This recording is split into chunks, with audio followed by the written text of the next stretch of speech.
All right, let's get right into it. What is the terminal anyway?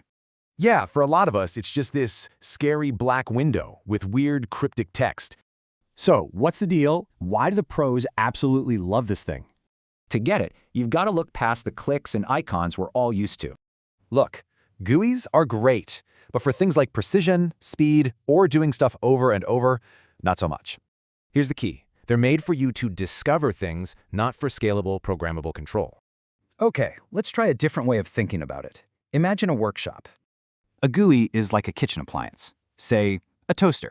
The terminal? That's the entire workshop. So in this workshop analogy, the terminal app itself, that's just the room, the space you work in.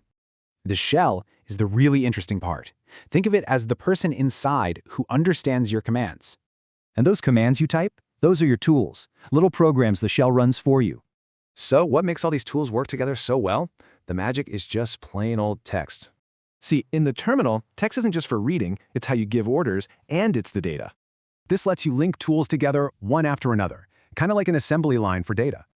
You're not just thinking in screens anymore, you're thinking in streams of transformations. So which one's better? Well, it's about picking the right tool for the right job. GUIs are awesome for visual stuff, but for precision, repetition, or automation, that's Terminal's home turf. But all that power has a catch. It's tough to learn, and a small typo can be a big problem.